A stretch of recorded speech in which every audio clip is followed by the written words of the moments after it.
this person is telling him about God, it really ministers to them. We got part of Keith's journal, this gang leader. Let me show you how he expresses himself. We got part of his journal, and he journaled that Thursday, that Friday, that Saturday, and that Sunday of the Kairos weekend.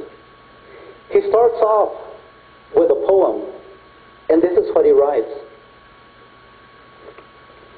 As I sit in this pit of unquenchable rage, hate and anger continues to burn.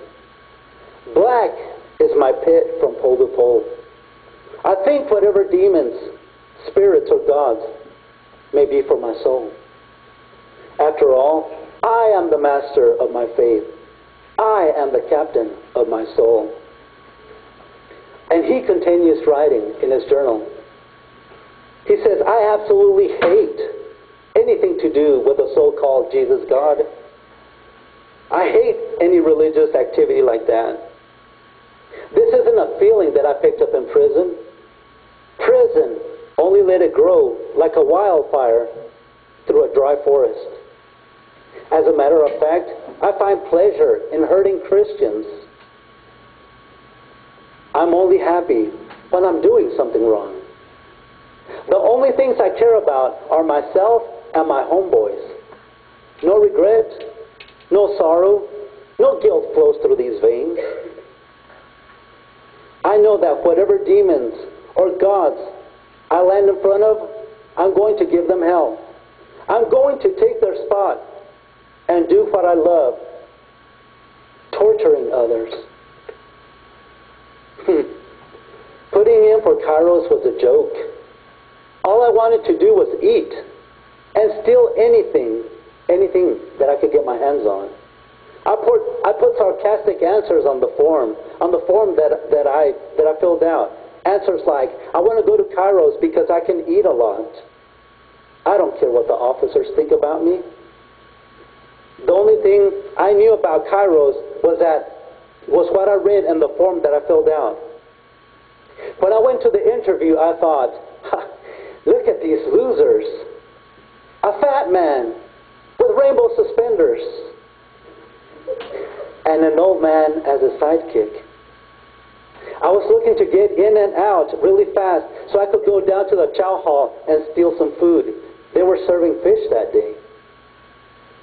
But as the interview crowd got smaller and smaller, my inner flames grew because I was the last one to be interviewed. I finally went up to Rainbow Bright, trying to answer his question with a bitter tone and a hard face. I left satisfied. Well, Kairos finally came. Thursday finally arrived. Good eating was here at last. As I walked into the gym, all these men were smiling and looking happy that I was there. That made me sick. But something inside me wasn't right.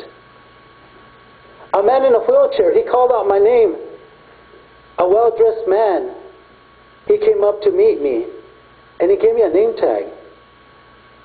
As we went to our seats, I found what I wanted. Yeah, cookies. Lots and lots of cookies, and bananas, and coolers of juice.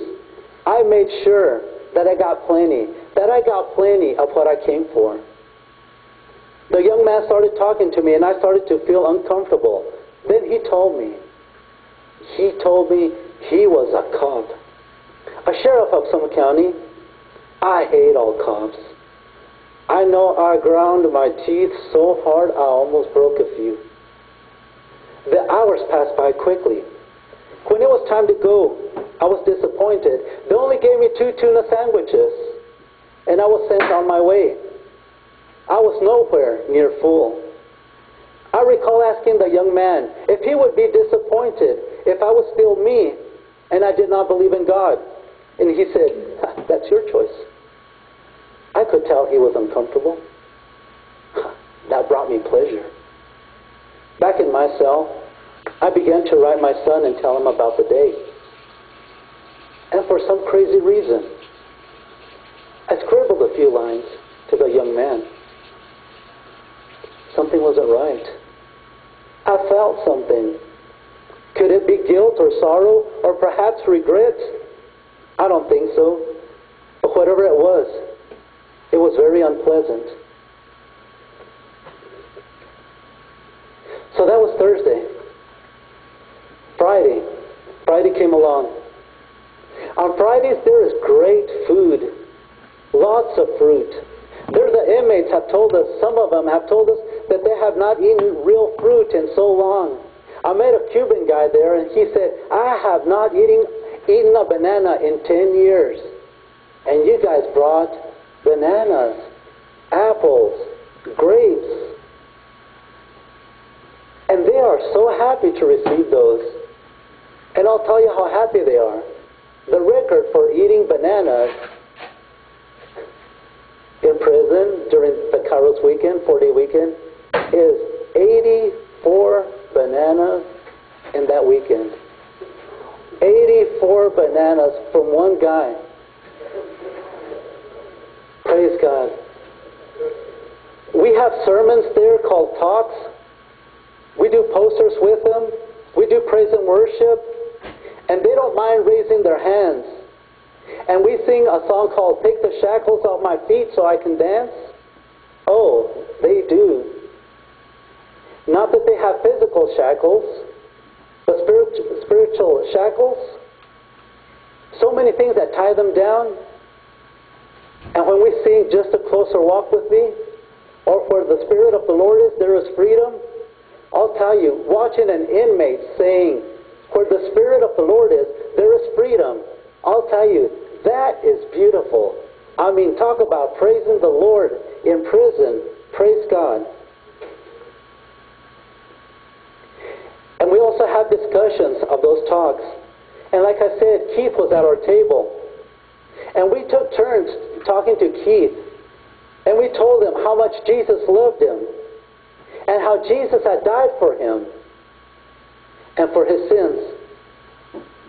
But no matter how much we talked to Keith, this gang leader, he wouldn't budge. He didn't want to hear about anything about Jesus.